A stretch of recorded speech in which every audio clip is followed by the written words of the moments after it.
আসসালামু আলাইকুম, কেমন আছেন সবাই? তো আজকে একটা অনেকদিন পরে রান্নার রেসিপি নিয়ে এলাম।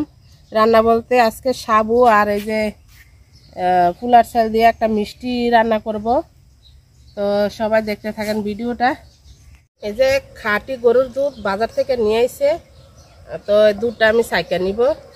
আজকে সাবু রান্না করব। সাবুর জন্য আসলে অনেকদিন ধরে মন চাইতেছে সাবু খাওয়ার জন্য, খাওয়া হয় না।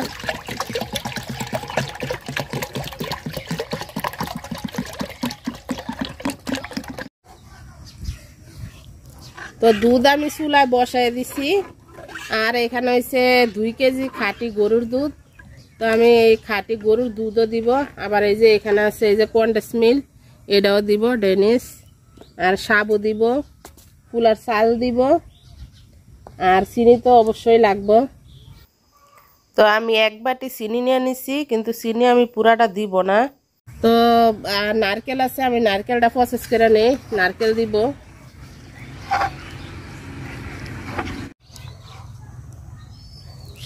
তো দুধটা আমার প্রায় অনেকখানি জাল দিছি, তো এখনো পুরাপুরি বলক আসে নাই।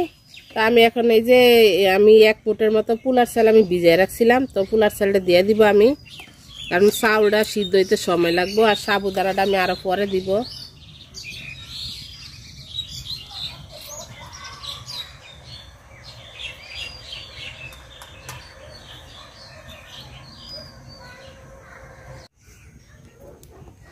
তো আমি এখানে লবণ দিয়ে দিছিলাম, আর ওই যে তেজপাতা এলাচও দিয়ে দিছি। আর আমার চালগুলোও দেখেন ফুলা ফুলা গেছে, মানে অনেকটাই সিদ্ধ হয়ে গেছে।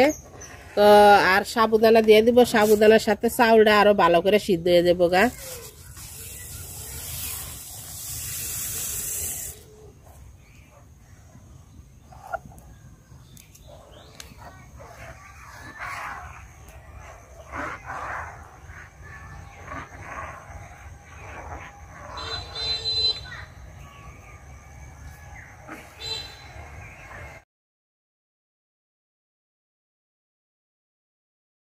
তো যারা যারা আমার ভিডিওগুলো দেখেন তাদেরকে অনেক অনেক অনেক ধন্যবাদ।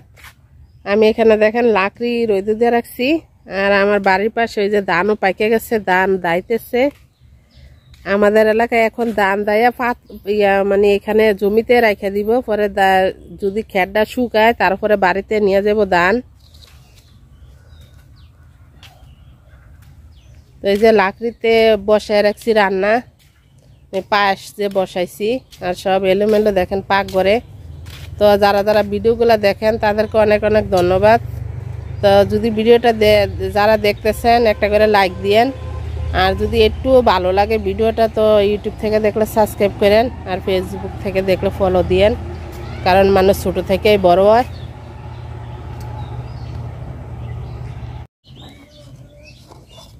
তো আমার সাবুদানা দেখেন, ক্যামেরা দেখা যায় কিনা জানি না, অর্ধেক ফুটে গেছে। আর সাবুদানা এমনই হয়, আপনার দেখা যায় যে ফুটছে না, কিন্তু গরমে থাকলে আরো বেশি ফুটে যায়। তো এই পর্যায়ে আমি চিনিটা দিয়ে দিব। এই যে চিনি আমি 1 বাটি নিয়ে নিছি, আর চিনি আমি এমনি তো কম খাই, তো দেখি পুরাটা দিব না চিনি, পরে লাগলে আবার দিব।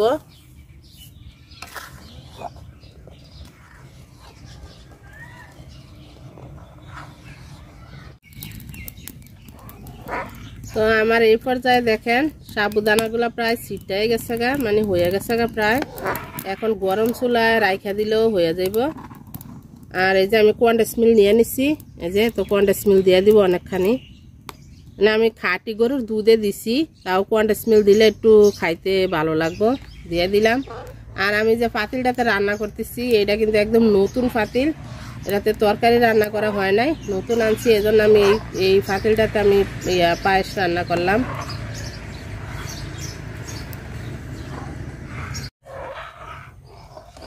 তো আমার পায়েস প্রায় হয়ে গেছে গা। তো এখন আমি যে নারকেল কুচি করে রাখছিলাম, নারকেল বেশি করে দিয়ে দিব। আর এটা একটু কাঁচা কাঁচা নারকেল, এত পাকা না, আমার কাছে কাঁচা নারকেলটা খাইতে বেশি ভালো লাগে। আর দিয়ে দিব কিশমিশ, কিশমিশটা আমি সুন্দর করে ধুইয়া পরিষ্কার করে নিচ্ছি, আর পানিতে ভিজিয়ে রাখছিলাম। তো কিশমিশটা নরম হয়ে গেছে, দিয়ে দিলাম।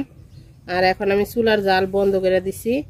যেহেতু আমি মাটির চুলায় রান্না করি, তো এটার মাটির চুলার যে কয়লার ইয়াটা হিটটা আছে, এই হিটে আমার আর একটু সিদ্ধ হয়ে দেব।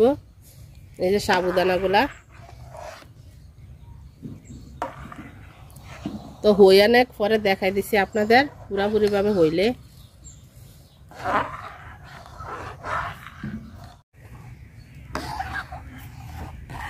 দেখেন পায়েস হয়ে গেছে। এই যে সাবুদানার ভিতরে সাদা সাদা নাই, আমি এতক্ষণ চুলায় বসায় রাখছিলাম, আগুন ছাড়া চুলায় বসায় রাখছিলাম, আর এই যে খাঁটি দুধ দিয়ে রাখছি, চারিদিক দিয়ে লাগিয়ে যাইতেছে। তো এখন আমরা খাবো। যারা যারা এতক্ষণ ধরে ভিডিওটা দেখছেন সবাই অসংখ্য অসংখ্য ধন্যবাদ। তো ভিডিওটা যদি একটু ভালো লাগে পাশে থাকেন, লাইক কমেন্ট শেয়ার করেন। আল্লাহ হাফেজ, আসসালামু আলাইকুম, সবাই ভালো থাকবেন। আর কার কেমন লাগছে কমেন্টসে জানাইয়েন ভালো লাগলে।